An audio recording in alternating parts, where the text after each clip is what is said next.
Et on en parle ce matin avec le député RN de la première circonscription du Gard. Bonjour Yohann Gillet. Bonjour. Alors ça y est, le pot de départ de Michel Barnier est prêt ? Écoutez, Michel Barnier n'a pas souhaité parler avec nous suffisamment longuement du budget 2025, n'a pas souhaité négocier, n'a pas souhaité respecter les 11 millions de Français qui ont voté pour le Rassemblement national.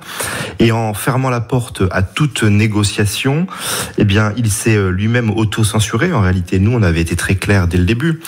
Si l'on veut pouvoir avancer, il faut faire en sorte que les Français ne payent pas plus d'impôts, ce qui n'était pas le cas dans le budget de Michel Barnier, puisque Michel Barnier prévoyait 40 milliards d'impôts et de taxes supplémentaires. Il fallait également préserver et protéger nos entreprises, ce qui n'était pas le cas non plus dans ce budget, puisque Michel Barnier prévoyait 1,5 milliard d'euros de plus sur le coût du travail, avec des conséquences économiques dramatiques. Et donc, Michel Barnier a fermé la porte aux négociations. En fermant la porte aux négociations, il s'expose évidemment à la censure, parce que nous, au Rassemblement national, nous sommes là pour protéger les Français avant tout. Et il faut le dire, le fait de censurer le gouvernement va permettre de protéger les Français, parce que en censurant le gouvernement, non seulement les retraités vont voir leur pension indexée sur l'inflation, contrairement à ce que prévoyait Michel Barnier, les entreprises n'auront pas à subir cette augmentation du coût du travail. Pour ça, il faudra qu'un autre budget soit voté. Pour l'instant, on n'y est pas encore. Vous lui reprochez donc tout est prévu dans nos institutions.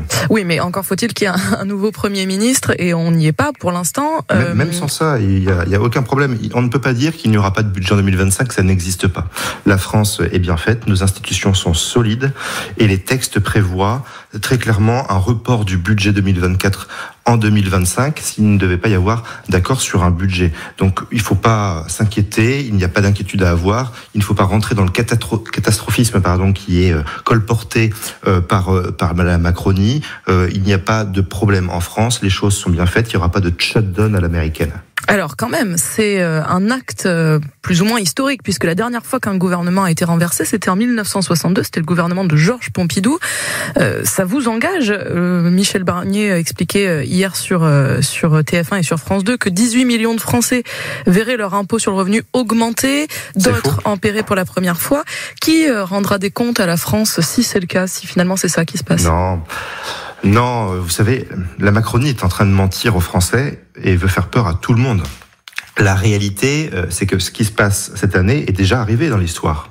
En 1979, on a été dans la même situation, et il y a des solutions pour faire en sorte que non, les Français ne payent pas plus d'impôts. Vous savez, quand on dit que là, le budget est censuré, le gouvernement est censuré, en réalité, c'est un report du budget 2024 en 2025.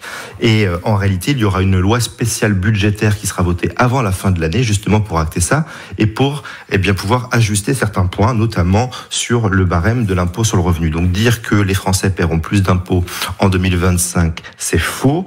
Ce que l'on peut dire en revanche, c'est qu'en censurant le gouvernement, au contraire, on empêche les Français de payer plus d'impôts, parce que, encore une fois, il y avait 40 milliards d'euros d'impôts et de taxes supplémentaires prévus dans le budget 2025. Donc en stoppant net cette folie budgétaire, nous permettons aux Français de payer moins d'impôts et de protéger leur pouvoir d'achat. Et il vous convenait alors le budget 2024, il vous convenait, parce que c'est pas vous qui l'avez voté, c'était... Non, c'est un moindre mal.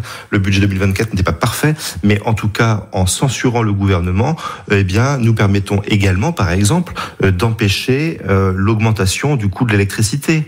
Nous permettons d'empêcher le déremboursement des médicaments. Donc tout ça, c'est important.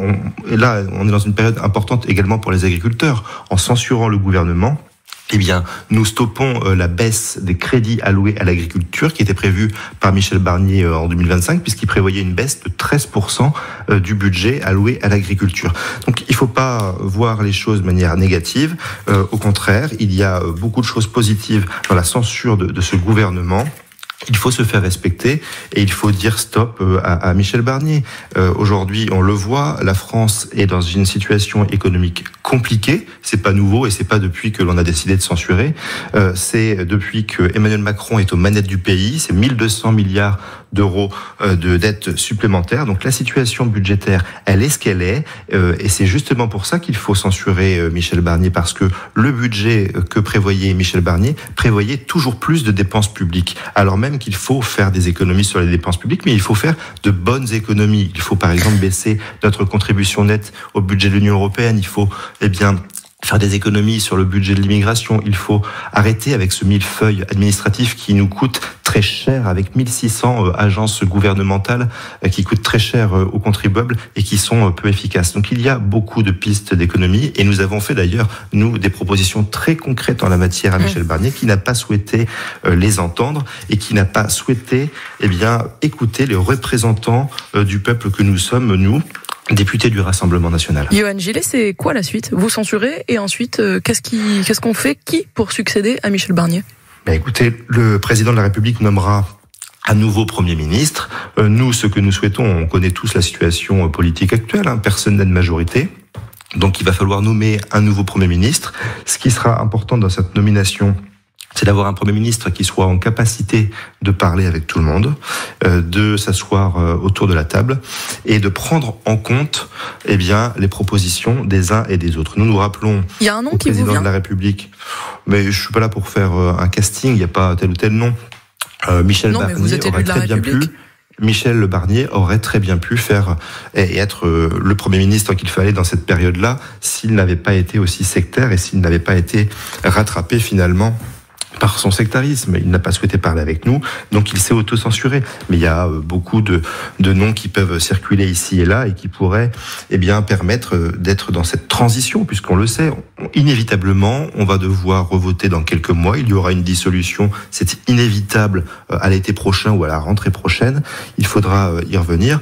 Donc voilà, ce qui importe, c'est pas le nom, c'est le comportement du futur Premier ministre.